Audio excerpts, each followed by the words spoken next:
have some speed and agility, maybe it'll help them out. But size-wise, they don't seem to be that impressive. So if we can get pressure on Ehlers, and he may not have time to throw to those receivers we mentioned. Yeah. Well, they're also they're young at the cornerback spot too. They're starting two true sophomores. Both of them are 5'9". We don't have the biggest stable of receivers, outside of Jacob Harris, who's obviously pretty tall. Marlon Williams is 6 foot, a little like 6'1", but a bit a bigger guy. So, with some inexperience in the secondary there, especially on the outside, it could be interesting to see, if we're able to kind of take shots on the field, or what kind of defense they want to employ. Will they be a heavy zone team, or are they going to let the corners match up one-on-one? But again, not a lot of experience in the secondary. They list 5 cornerbacks here, and they go sophomore, redshirt, sophomore, freshman, sophomore, redshirt, sophomore. The back end of the secondary, they have senior, redshirt, freshman, junior, redshirt, sophomore, and then 2 seniors in the safety spot. So a lot of youth in that secondary, Mike. You got to wonder if Heupel and Golic and Tucker are licking their chops as they're drawing up this week's game plan. Well, you're talking about a defense last year that gave up over 40 points in 6 of their games, over 50 a couple of times, I believe. So not the strongest unit we've ever gone up against. We should be able to handle them pretty easily. One of their defensive backs, Devondre Robinson, led the team. Well, he was tied with Jaquan McMillan with 3 interceptions each last year. But Robinson was second on the team in tackles. And that's not a good sign when your cornerbacks or your safeties is high on the tackle list on your team. You want those to be linebackers or inside linemen. So that just tells you pretty much everything you need to know about East Carolina's defense last year. And for those who don't recall, last year, obviously, UCF played ECU. It's a conference opponent. It's a division opponent in the old divisional setting. Obviously, no divisions in the American this season.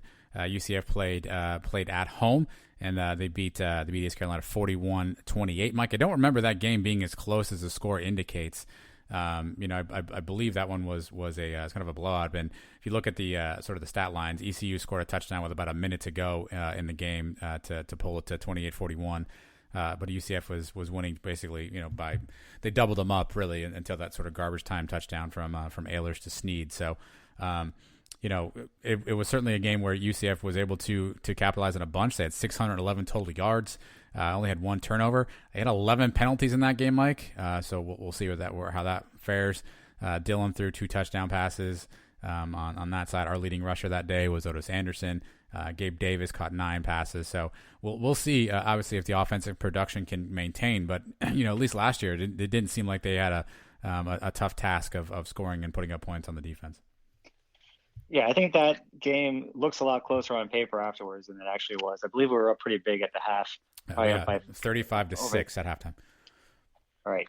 So I can't remember when the backups came in. I'm thinking probably early fourth quarter, and maybe we took our foot off the gas a little bit. They didn't really push the ball too much, which may be a different case this year because we saw in week 1 when the backups came in for that last drive. Yes, we ran the ball every time, but we were still moving quick. We were still snapping the ball quick. We snapped the ball with 1 second to go in the game. So that may be a sign of what's to come yet for this season, that we're not going to take our foot off the gas at all. And even when the backups come in, they're going to be getting quality reps. We're still going to be throwing the ball, hopefully, and put up as many points as we can because style points matter this year more than any other. The other elephant in the room on this one, this will be obviously UCF's second game of the season, and it'll be the first game that features very few, if zero, fans. I believe the only folks in attendance for this game will be parents or of players or coaches, things like that. So really family-only event. So you're looking at a handful of people in the stands. Obviously, they had 11,000, I think, was the announced attendance at Georgia Tech. UCF traditionally, when they go on road environments, Tulsa is a good example. ECU is another one where they don't have a terribly raucous crowd. You wonder what that's going to do to the team, how they're prepared for that psychologically to go into basically a bone empty stadium and play. I know that everyone's downplaying it and saying, line them up and they're happy to play and they're on the field and blah, blah, blah. And while I think all that's true, Mike, you got to think that's going to be some bit of a, of an oddity, and you wonder if it's going to take time for them to adjust to just the silence of not having any fans at all in the stands. It's going to be a little weird for sure. And East Carolina usually does have, when they're good, their crowd is pretty strong. And as a visiting player, I think you feed off the energy from the crowd just as much as a home team does. So us coming in is going to be a little weird. Usually you want to silence the crowd. Well, the crowd there are actually going to be, I believe, what 350 people there. They're allowing family of the team in, maybe a couple others. So there will be a few people scattered around in the stands. It won't be 100% empty, but you're not going to be able to hear them, or actually maybe you will hear individual people screaming not, since there's so little people in there. I wonder if you'll hear any cursing or anything like that from the fans. It's possible. But I mean, the team's just got to come out with their own energy. Heupel's been talking about it now for a couple weeks. That's just what we got to do is feed off each other on the sidelines, not worry about the stands, and just go play our best football. If you're useless, you're useless. So we'll see if that that statement can hold true. One of the other things that UCF always does a good job, Mike. They announced the uniform combo on Thursday on social media. You're not somebody who gets in the fray too much on social media, but you actually had a pretty passionate response, I guess, to this one. UCF announced they're wearing gold helmets, white jerseys, and black pants. As you know, most people consider gold. It's typically been what we call big game gold. And so you were, I guess, a little surprised to see them break out the gold lids for a second week in a row. Well, the big game gold thing just started last year. We wore the gold for the Peach Bowl in 17, yes, and we wore it against Cincinnati for game day. So then last year they came out and said, well, guess what? We wear gold helmets for big games. And okay, it sounds like a cool thing. If that's what we want to do, I'm down with it. And don't get me wrong, I like the gold helmets.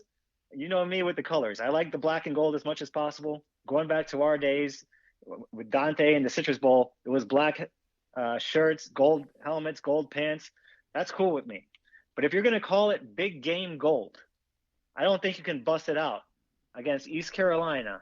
You're favored by 4 touchdowns against these guys. If this is a big game, they're all big games. Because if we go back to when we ranked the toughest games or the games we were most excited for before the season, this has got to be one of the ones lower on the list. So to call it a big game, and I'm not buying because it's on ABC either. I mean, what does that matter? Just because it's on ABC, we got to wear the gold helmets. All the helmets still say UCF on it. I'm a little surprised that they went with the gold. That's all. Only because they call it big game gold. If they didn't call it big game gold, I would have had no reaction to it. It would just be another uniform combination. But now the fact that they started branding the gold helmets as big game gold took me back a little bit. Yeah, that's fair. I mean, that's certainly fair. It's also, UCF's pretty progressive with their uniform combos. It's kind of, I think it's kind of rare to see them kind of go with some of the same elements in back-to-back games.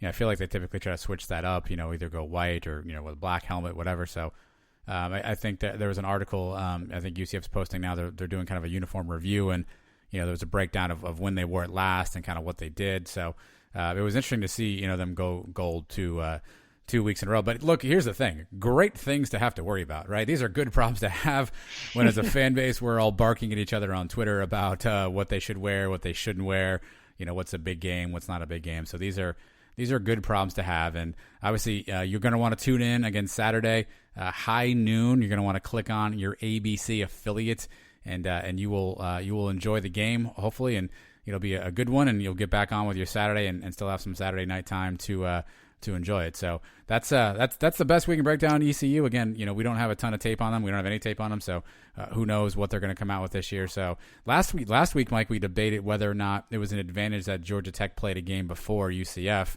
Now we'll have the opposite debate. Is it an advantage for UCF that they've been on the field and ECU hasn't, or is this advantage ECU? How do you fall any differently than you did last week as it related to Georgia Tech and UCF? Well, last week I did believe Georgia Tech had slight advantage coming into the game, having played a week, whereas we were coming in without a game. We've seen teams this season in their first game out not look as crisp, not look as sharp. If you're Navy, not know how to tackle at all because you haven't touched anybody all off season. Who knows what these guys have been doing in the off season? Have they been hitting each other? Have they been tackling? I'm pretty sure in the off season at some point they had a bunch of guys test positive for a week or two there. Yeah. So they may have been off limits for a little while. They may come in a little rusty, a little slow to the beginning. And That's where we need to just jump on them right from the very start. We already discussed the advantages we have on our offense against their defense. If they're not coming in crisp and tackling well, it's going to be a long afternoon for East Carolina.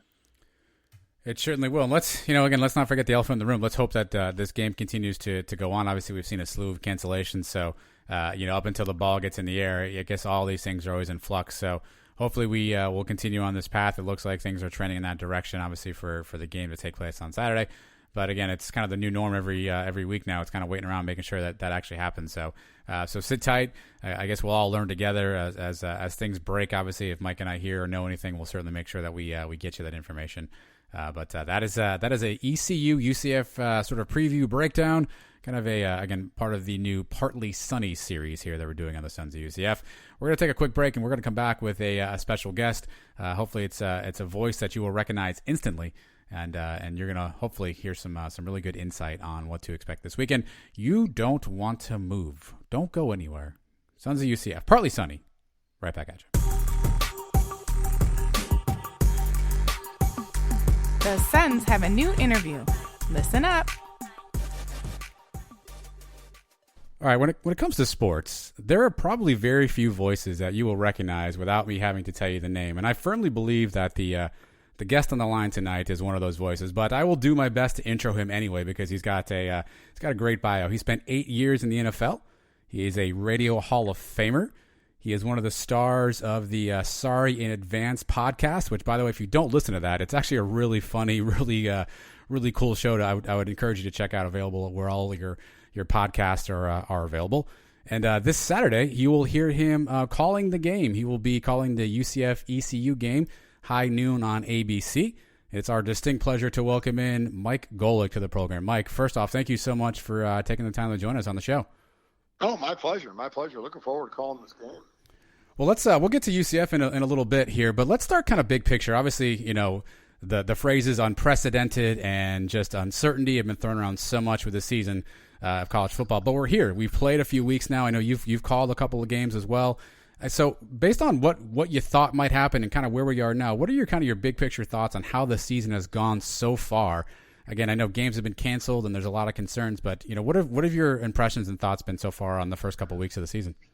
Well, I think I'm happy that we're able to have some football as long as we truly have the health of everybody. Number one, and I know sometimes that can be questions because of how much money is involved in this, but you'd like to have the safety of the players and the people around the program as the number one priority. And I think you're seeing that with some of the games that are being postponed and or canceled.